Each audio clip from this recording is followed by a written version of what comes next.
बीरबल की बुद्धि का कमाल। एक दिन बादशाह अकबर अपने दरबार में बैठे सोच रहे थे कि आखिर उनके 9 रत्नों में सबसे बुद्धिमान कौन है। उन्होंने सोचा, क्यों न एक परीक्षा ली जाए। अकबर ने अपने सैनिक को बुलाकर आदेश दिया, दरबार में एक बहुत ही अजीब सवाल पूछा जाएगा और जिसका उत्तर सही होगा उसे इनाम मिलेगा। दरबार लगते ही अकबर ने सबकी ओर देखा और पूछा, बताओ, दिल्ली से आगरा तक कितने कौए हैं? यह सुनते ही दरबारियों के चेहरे उतर गए। कोई सोचने लगा, कोई अंदाजा लगाने लगा, लेकिन कोई सही जवाब नहीं दे पा रहा था।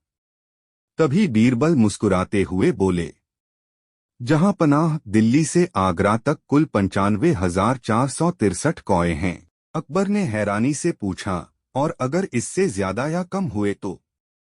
बीरबल तुरंत बोले, जहां पनाह, अगर ज्यादा हुए तो समझिए उनके रिश्तेदार मिलने आए हैं, और अगर कम हुए तो कुछ अपने रिश्तेदारों के यहाँ चले गए हैं। सारा दरबार हंस पड़ा और अकबर बीरबल की चतुराई से बहुत खुश हुए। उन्होंने बीरबल को इनाम देते हुए कहा, बीरबल, तुम्हारी बुद्धि सच में बेमिसाल है। यह रही एक मशहूर और मजेदार अकबर बीरबल की कहानी। बीरबल की खिचड़ी। एक दिन बादशाह अकबर ने सोचा कि ठंड में इंसान कितनी देर तक पानी में रह सकता है। उन्होंने यह ऐलान करवा दिया, जो कोई पूरी रात यमुना नदी में कमर तक खड़ा रहकर गुजार देगा उसे इनाम मिलेगा। एक गरीब आदमी, जिसे पैसों की सख्त जरूरत थी, इस चुनौती को मान गया। ठंडी सर्द रात में वह यमुना में कमर तक पानी में खड़ा रहा और सुबह होते ही बाहर निकला। दरबार में अकबर ने उससे पूछा, तुम इतनी ठंड में कैसे खड़े रहे? गरीब बोला, जहां पनाह, मैं दूर किनारे पर जलती हुई एक लालटेन को देखता रहा, उसी से मुझे हिम्मत मिलती रही। अकबर ने हंसकर कहा, तो तुम्हें लालटेन की गर्मी मिली, यह तो चीटिंग हुई, इनाम नहीं मिलेगा। गरीब निराश होकर चला गया। यह बात बीरबल को पता चली तो उन्होंने चुपचाप एक योजना बनाई। 2 दिन बाद बीरबल ने अकबर को अपने घर खाने पर बुलाया। अकबर आए तो देखा, बीरबल ने रसोई में चूल्हे से बहुत दूर एक हांडी रखी थी। अकबर ने हैरानी से पूछा, बीरबल, यह खाना कैसे पकेगा? चूल्हा तो बहुत दूर है। बीरबल मुस्कुराकर बोले, जहां पनाह, जैसे उस गरीब को दूर की लालटेन से गर्मी मिल सकती थी, वैसे ही इस हांडी को दूर से आग की गर्मी मिल जाएगी।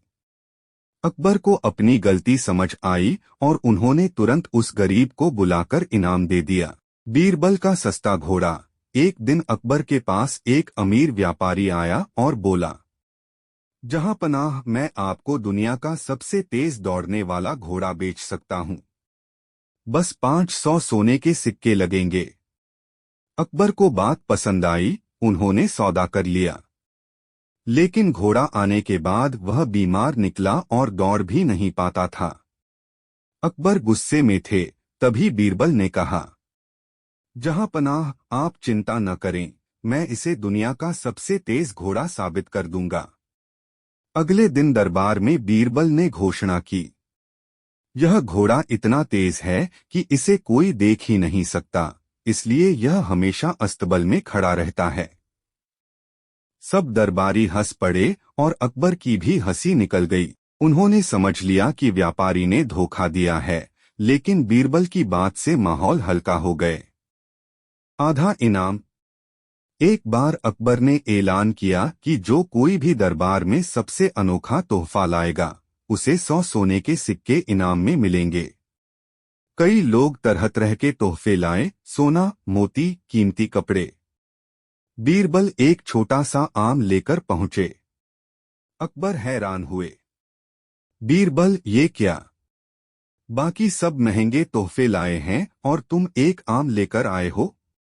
बीरबल मुस्कुराए, जहां पनाह, आम मीठा भी है और सस्ता भी। मीठा आपके दिल के लिए और सस्ता आपकी जेब के लिए। अकबर हंस पड़े और बोले, तो फिर इनाम भी आधा ही मिलेगा। बीरबल ने कहा, जहां पनाह आधा भी चलेगा, क्योंकि मेरा तोहफा भी आधा महंगा है। पूरे दरबार में ठहाके लग गए। गधे की पहचान। एक दिन अकबर ने बीरबल से कहा, अगर तुम सच में होशियार हो तो मेरे अस्तबल में जो गधे हैं उनमें से मेरा अपना गधा पहचान कर दिखाओ। बीरबल ने रात को सभी गधों के कान में फुसफुसाकर कहा, कल तुम्हारे कान खींचे जाएंगे। सुबह उन्होंने देखा कि सिर्फ एक गधा बेचैन और डर से कांप रहा है। बीरबल ने इशारा किया, यही आपका गधा है जहांपना।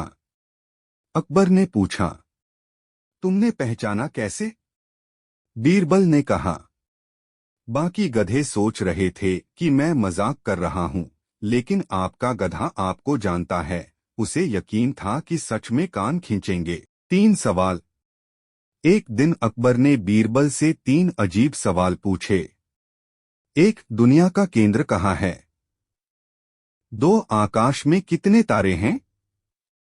3. कितने बाल इंसान के सिर पर होते हैं? बीरबल ने तुरंत जवाब दिया, 1. जहांपनाह, आपके सिंहासन के नीचे। 2. तारों की गिनती उतनी है जितने घास के तिनके आपके बगीचे में हैं। 3. सिर पर बाल उतने हैं जितने आपके घोड़े की पूंछ में। अकबर ने हंसते हुए कहा, और अगर कोई इन पर शक करे तो? बीरबल बोले, उसे आपके बगीचे में तिनके गिनने भेज दीजिए। चोर कौन? दरबार में एक बार चोरी हो गई। अकबर ने कहा, बीरबल, असली चोर को पकड़ो। बीरबल ने सब दरबारियों को एक एक छड़ी दी और कहा, असली चोर की छड़ी रात में 1 इंच बढ़ जाएगी। सुबह देखा, सबकी छड़ी बराबर थी, लेकिन एक की छड़ी छोटी थी।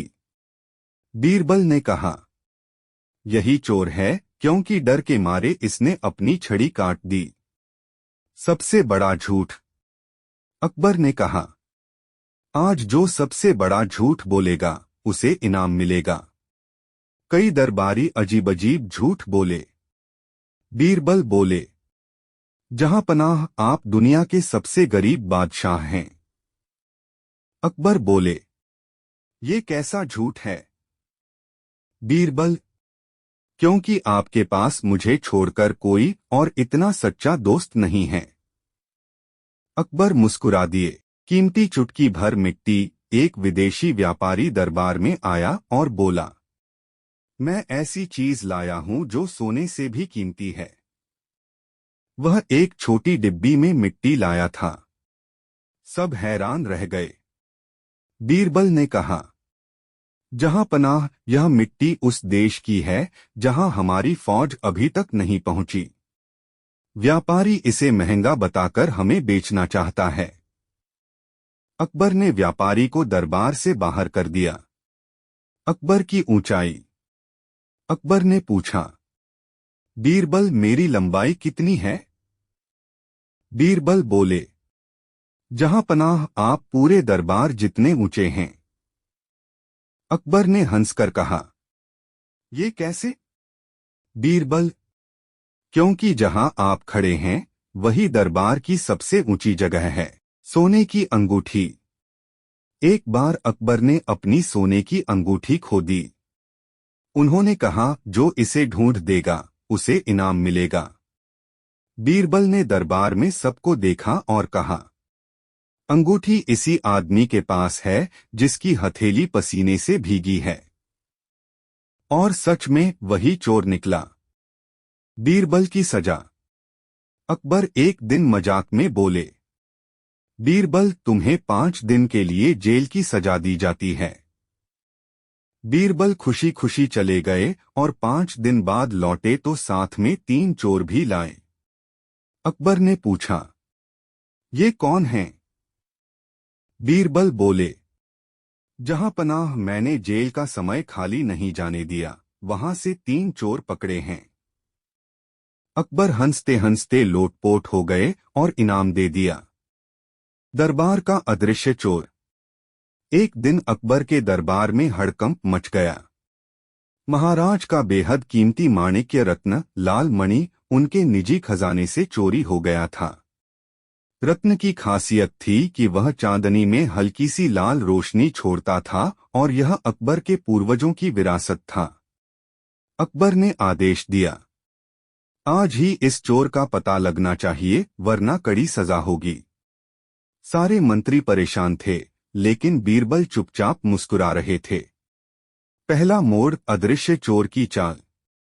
खजाने का दरवाजा टूटा नहीं था, पहरेदार अपनी जगह थे और ताले में कोई निशान भी नहीं थे, मानो कोई बिना दिखे अंदर गया हो। अकबर ने गुस्से में कहा, बीरबल, यह तो जादू जैसा है, कैसे पकड़ोगे इसे? बीरबल ने विनम्रता से कहा, महाराज, आज रात हम दरबार में एक खेल करेंगे और उसी खेल में चोर का भेद खुल जाएगा। दूसरा मोड़, बीरबल का खेल। रात को सभी दरबारी बुलाए गए। बीच में एक बड़ा सा घड़ा रखा गया और बीरबल ने कहा, इस घड़े में एक खास सच बताने वाली घंटी है। जो इस घंटी को छू लेगा और झूठ बोलेगा, उसका हाथ काला पड़ जाएगा। फिर बीरबल ने सबको बारी बारी से घड़े में हाथ डालकर कहना था, मैंने रत्न नहीं चुराया। तीसरा मोड़, चोर की पहचान। एक एक कर सब आए और हाथ डालते गए। जब सब खत्म हुए, बीरबल ने कहा, महाराज, चोर यही है और उसका नाम है। बीरबल ने सीधे एक दरबारी की ओर इशारा किया। सब हैरान, क्योंकि उसके हाथ पर कोई काला निशान नहीं था। बीरबल मुस्कुराए, यही तो सबूत है। मैंने घड़े में घंटी नहीं बल्कि कालिख लगाई थी। जिसने चोरी की वह डर के मारे हाथ घड़े में डाले बिना ही बोल आया, ताकि कालिख न लगे। अंत रहस्य का खुलासा। चोर पकड़ा गया और उससे रत्न भी मिल गया। अकबर ने हंसते हुए कहा, बीरबल, तुमने तो अदृश्य चोर को भी पकड़ लिया। बीरबल ने उत्तर दिया, महाराज, अदृश्य चोर कोई नहीं, बस अदृश्य था उसका डर। दरबार का माहौल। फिरोजा रंग की संगमरमर की फर्श, जिन पर लाल और सुनहरे रेशमी कालीन बिछे थे। छत पर चांदी की झालरों से लटके विशाल झूमर, जिनकी रोशनी सैकड़ों मोमबत्तियों में से छनकर पड़ रही थी। महल के चारों ओर ऊंचे ऊंचे स्तंभ, जिन पर नक्काशी में हाथी, मोर और युद्ध के दृश्य उकेरे थे। दरबार में महाराज अकबर सुनहरे सिंहासन पर विराजमान थे, जिसके पीछे मोरपंखों की छत्रछाया थी। चारों ओर मंत्री, सेनापति, विदूषक और दरबारी पंक्तिबद्ध बैठे थे। हवा में चंदन और केसर की हल्की सी महक थी, लेकिन उस दिन माहौल में एक बेचैनी भी तैर रही थी, क्योंकि एक अनमोल रत्न गायब था। खजाने का वर्णन। मुगल खजाने का वह कमरा किसी सपने जैसा था। दीवारें सोने के काम से जड़ी थीं और उन पर पन्ना, माणिक, हीरा, नीलम जैसे रत्न जड़े हुए थे। चांदी के संदूक, हाथी दांत के बक्से और रेशमी कपड़ों में लिपटे मुकुट, तलवारें और हार, हर वस्तु एक अलग कहानी कहती थी। लेकिन उनमें सबसे खास था माणिक्य रत्न। यह रत्न अंडाकार आकार का था, जिसकी गहराई में जैसे लावा बहता हो। दिन में यह साधारण लाल दिखता था, लेकिन चांदनी में यह हल्की, रहस्यमयी लाल चमक छोड़ता था, जैसे भीतर कोई आग जल रही हो। यह अकबर के पूर्वजों की अमानत थी और राजसत्ता का प्रतीक भी। और अब वह गायब था। रत्न का गायब होना शक की शुरुआत। सुबह का वक्त था। खजाने के दरवाजे पर तैनात सिपाही हमेशा की तरह अपनी पंक्ति में खड़े थे। खजाने की चाबियों की जिम्मेदारी खजाना प्रमुख मीर सलीम के पास थी, जो पिछले 15 साल से इस पद पर थे और अपनी ईमानदारी के लिए जाने जाते थे। उस सुबह जब उन्होंने ताले खोले और अंदर कदम रखा, उनकी सांस अटक गई। रेशमी कपड़े में रखा माणिक्य रत्न वहां नहीं था। बक्से के पास न ताले टूटे थे, न कोई जबरदस्ती के निशान। मानो रत्न हवा में गायब हो गया हो। मीर सलीम का चेहरा पीला पड़ गया। उन्होंने तुरंत दरबार में जाकर अकबर को सूचना दी। दरबार में हलचल। अकबर का माथा सिकुड़ गया। अकबर गंभीर स्वर में, यह कैसे हो सकता है? दरवाजा बंद, ताले सलामत, पहरेदार अपनी जगह। फिर यह चोरी कैसे हुई? दरबार में हलचल मच गई। कुछ लोग फुसफुसा रहे थे, शायद कोई अंदर का आदमी है, कहीं यह दुश्मन राज्य की चाल तो नहीं, या फिर किसी ने जादू से गायब कर दिया। शक के घेरे में अकबर ने तुरंत दरबार में मौजूद 6 लोगों को शक के घेरे में रखा। 1 मीर सलीम, खजाना प्रमुख। 2 हाफिज खान, दरबार के सुरक्षा अधिकारी। 3 गुलाम अली, सफाई करने वाला, जो रोज खजाने का कमरा साफ करता था। 4 जरीना बेगम, महल की जेवर कारीगर, जिसे रत्न मापने का काम सौंपा गया था। 5 रईसुद्दीन, दरबार का व्यापारी, जो कल ही रत्न देखने आया था। 6 रफीक, महल का एक नाटकीय विदूषक, जिसे हर जगह घुसने की आदत थी। बीरबल की एंट्री। बीरबल शांत खड़े सब सुन रहे थे। उन्होंने अपनी आंखें हल्के से मिचमिचाईं और धीरे से कहा, बीरबल महाराज, इस चोरी में ताकत से ज्यादा चालाकी का इस्तेमाल हुआ है। और चोर ने सिर्फ रत्न ही नहीं, बल्कि हमारी आंखों पर भी पर्दा डाल दिया है। अकबर ने आदेश दिया, बीरबल, तुम्हें 3 दिन का समय देता हूं। चाहे जादू हो या चालाकी, मुझे मेरा रत्न वापस चाहिए। बीरबल की गुप्त जांच। रात का समय था। महल में चांदनी ऐसे बिखरी थी जैसे चांदी की चादर बिछी हो। बीरबल ने एक साधारण नौकर का वेश धारण किया और बिना किसी को बताए खजाने के कमरे के आसपास की जांच शुरू की। पहला सुराग, रहस्यमयी लाल धूल। खजाने के बक्से के पास उन्होंने रेशमी कपड़े के बेहद छोटे छोटे रेशे और एक बारीक सी लाल धूल देखी। बीरबल समझ गए कि यह रत्न के कपड़े का टुकड़ा है। लेकिन हैरानी की बात यह थी कि यह धूल ताले के पास नहीं, बल्कि कमरे की खिड़की के पास थी, जिसकी जाली इतनी छोटी थी कि कोई हाथ भी न डाल सके। दूसरा सुराग, सफाई वाले की गलती। अगली सुबह बीरबल ने सफाई करने वाले गुलाम अली से बात की। उसके झाड़ू में भी वही लाल धूल फंसी हुई थी। गुलाम अली डर के मारे बोला, हुजूर, मैंने कुछ नहीं किया। ये धूल तो कल ही यहाँ थी। बीरबल ने कुछ नहीं कहा, बस उसके झाड़ू को ध्यान से देखते रहे। तीसरा सुराग, व्यापारी की चालाकी। रईसुद्दीन, जो कल ही रत्न देखने आया था, उसे बीरबल ने बुलाया। उसके कपड़ों पर बेहद हल्की चमक दिख रही थी, जैसे किसी ने रत्न को छुआ हो। रईसुद्दीन ने सफाई दी, हुजूर, मैं तो बस देखने आया था, छुआ भी नहीं। पहला बड़ा ट्विस्ट, जाली का राज। रात को बीरबल फिर खजाने के कमरे में पहुंचे और खिड़की की जाली का बारीकी से निरीक्षण किया। उन्हें पता चला कि जाली का एक हिस्सा बेहद महीन तरीके से काटा गया था और फिर ऐसे जोड़ा गया था कि दिन में नजर भी न आए।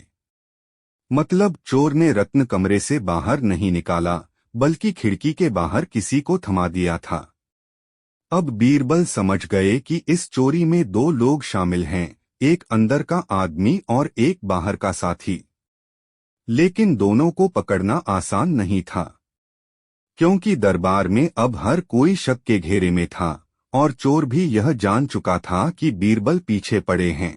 बीरबल का मनोवैज्ञानिक खेल। अगले दिन दरबार लगा, लेकिन इस बार बीरबल ने सभी संदिग्धों को वहीं रुकने का आदेश दिया।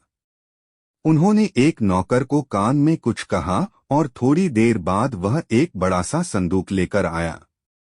संदूक को बीच दरबार में रख दिया गया और ऊपर से मोटा कपड़ा डाल दिया गया। बीरबल मुस्कुराते हुए, महाराज, कल रात मुझे चोरी हुआ माणिक्य रत्न मिल गया और मैंने उसे इस संदूक में रखा है। लेकिन मैं यह देखना चाहता हूं कि असली चोर का चेहरा कैसा पड़ता है जब वह अपना माल वापस देखता है।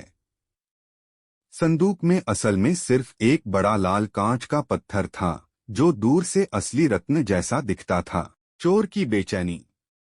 सभी संदिग्ध संदूक को घूरने लगे।